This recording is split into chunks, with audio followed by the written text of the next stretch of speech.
Investigators said when they got to Susan's property, they were taken back by the smell of decay and animal feces. She didn't even have a bathroom, so you just guys can imagine. There was trash and stuff everywhere. They were completely just flabbergasted by the stench and the smell of these living conditions that not only she was living in, but other people over the years that were passerbys that come to live on her property to work for her. After they questioned Susan again, and she said that she hadn't seen Robert in 4 months, they let her know that they had a warrant and that they were going to search the property. Susan was like, okay, go ahead, search the property. I've told you what I've told you. He's not here. They saw this big area where it looked like she was building a pond, and eventually she was going to be, putting a house there and have this pond, and she was digging these big holes. And so they're walking around, like there's digging, the ground is disrupted, and one of the investigators sees something over on the ground, and he is shocked. Investigator would actually say that immediately when he saw this bone, he knew that it was a leg bone that had been severed at the femur down to the toes, and it was just laying out there in the open. I mean, it had nothing was covering it. It was literally just laying there. Now, while the investigator saw this, Susan was still up at the front of the property talking to other investigators. They asked her if she would go down to the station for questioning, and Susan agreed. Sure, fine, I'll go down there for questioning. When they asked Susan again on record as an interrogation or an interview if she knew where Robert was, she again said, no, I have not seen him since September. He just disappeared. When they told Susan that they found the leg, that is when she changed her story. And this is when she gave a very, very strange story that the investigators would say that they would never forget and that they had nightmares about. Susan said that one day she heard her pigs making all this noise, and she went over to the pig pen and she saw her pigs in this just frenzy, and they were just going crazy. And when she took a closer look, she saw Robert laying there and that her pigs were eating him. She said that she was actually pretty sure that her pigs were eating him alive. She said that his guts were hanging out of his stomach and his intestines was everywhere, and the pigs were just eating, and he was actually laying there moaning and moving. Because the investigators wanted to know, how do you know he was alive? She said, well, he was moaning and moving. She said that she decided that she was going to do for Robert what she does for her animals. She went back to her little area where she has her stuff. She grabbed her gun. She went back to where the pigs were and Robert was, and she shot him in the head in order to take him out of his misery. She said she didn't know what to do then, so she just left him there. She said she left him there for about 3 days and let the pigs finish having their fill with him. She said after 3 days, when they were done eating him, she went in with a black garbage bag and she scooped up what was left of him and she put it outside in a bag with the rest of the trash. She said that some wild animal must have come and gotten in the bag and pulled his leg bone out, was chewing on it, and that's why it was laying over there, you guys. Oh my gosh, I cannot believe this. This is so gross and sad. I mean, this was a human. This was somebody's dad. When the investigators asked her why she didn't just call the police, why didn't she tell them? She said she did not want her pigs to be put down. She loved her pigs, and it was later said that the only time that Susan actually showed any kind of remorse or emotion was when she was talking about her pigs.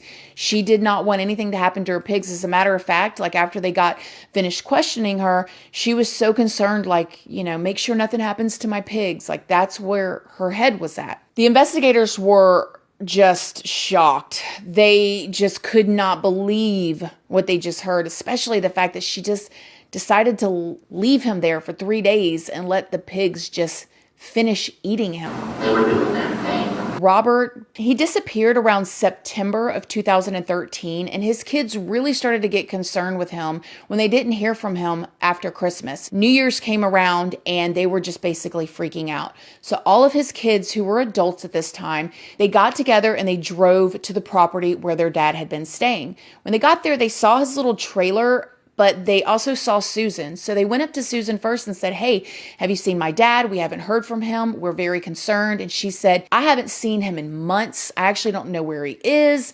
His dog is running around here. Like, can you take his property? Like, get it off of my property. If he's not going to be here helping, he needs to get his stuff and you guys can take it. His kids then went to go into his RV to see if they could see anything that would help them figure out where their dad was.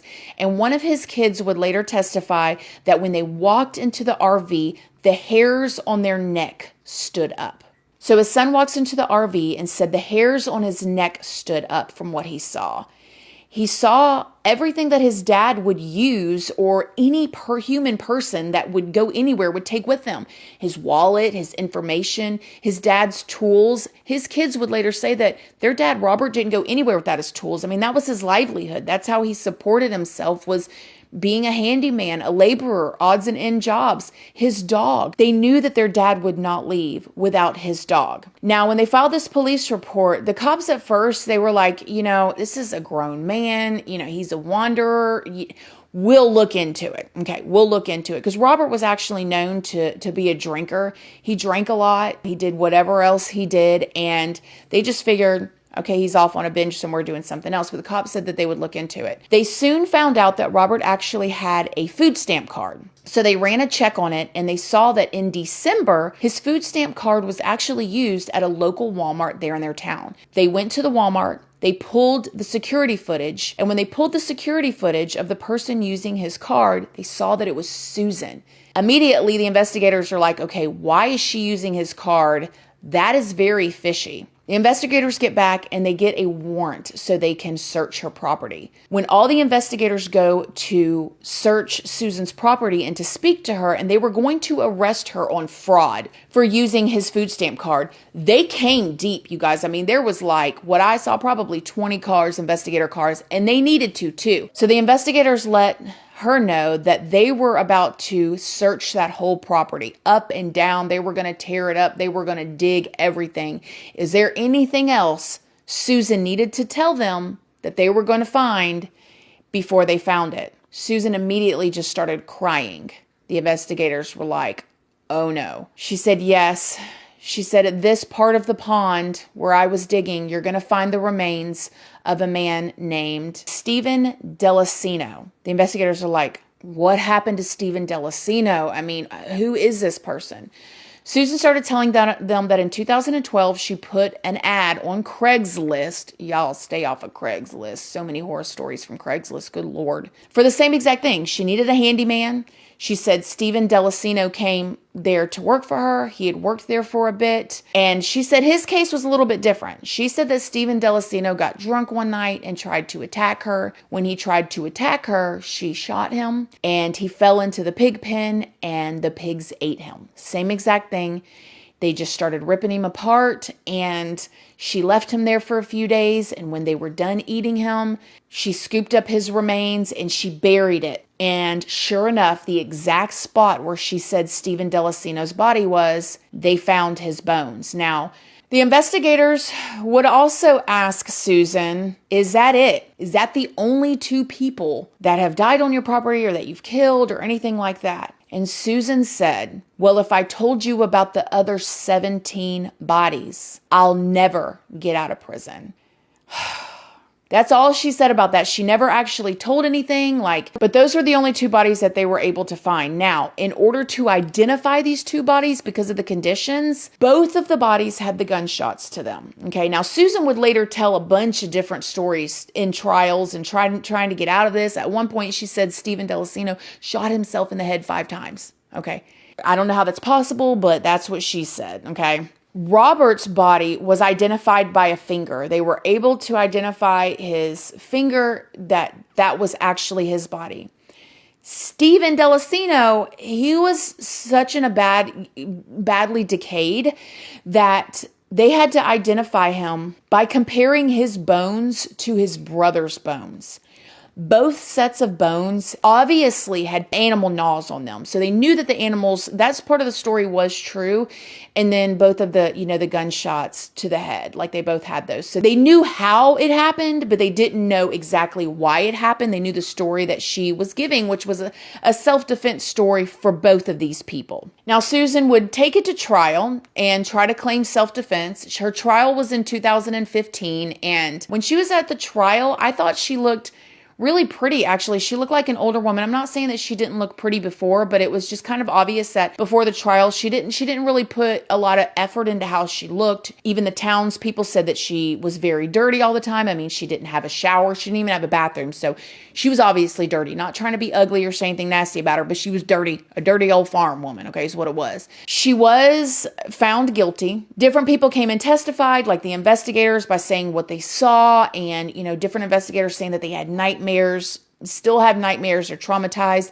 The prosecuting attorney said that he had nightmares about this case. I mean, you guys, I'm only telling you this much of the case. You can imagine the pictures they saw, what they read. I mean, the whole case was hard to research. Even if everything she said was true, she let her pigs consume 2 humans and then chopped those pigs up and fed them to the community. You guys, I cannot. Long story short, with the trial, she was found guilty on both charges and she got life sentences for both.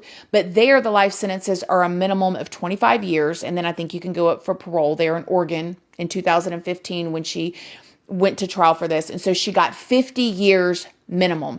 She was 66 years old when she went to trial in 2015. So she will never get out of prison. I mean, unless she lives to be 106 and then gets out on parole, it's going to be a rough ride for girlfriend, but that's where she's at. I think, and I could be completely wrong, this is just my personal opinion, the way that property looks, I cannot help but to wonder if they were doing drugs there. Like, I don't know if she was or not, but like when I saw that, it looked like a community or something. Like, to the 2 men that we know for sure were killed on that property and passed on into their families, my condolences to them. Like, no matter what kind of people they were, they did not deserve this.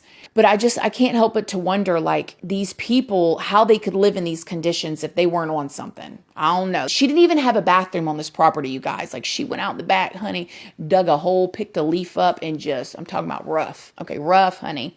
Didn't bother nobody, though. Another thing, the people that came and bought pigs from her. Think about this. These people came and bought pigs thinking they was getting some organic meat to feed to their families. And these pigs had been eating humans. You guys, I can't even look at pigs the same right after this. This is what I mean by this changed me. The fact that pigs will literally just eat a human guts alive and all. What kind of pigs were those? They are smarter than dogs. Okay. They say that pigs are smarter than like a 3-year-old child. Like, they're very, very smart. They were eating this man while he was alive, 2 of them. For 3 days, just like going and taking a nap, like big old pig laying in the mud, and then coming back to eat some more human. Pigs are so nasty, you guys. I don't like pork any doggone ways. Like, I used to eat bacon, but I ain't eating no bacon no more after this. But pork at all, like a pork chop, I can't do it. And to know that these people fed these pigs to their families. And to Susan, I don't think that she thought about it like that when she was giving the pigs to the elderly people or when she was selling the pigs. I don't think she was thinking like, this pig meat, the reason why this pig meat got so much fat on it is because I fed them a human. Oh my gosh, so gross, you guys. And she loved these pigs. I mean, Susan would later say that she valued animals' lives and her pigs' lives over human life. And I've seen other news reporters say that it is unclear what Susan's past was like. Maybe she'll write a book one day. Maybe she'll speak out.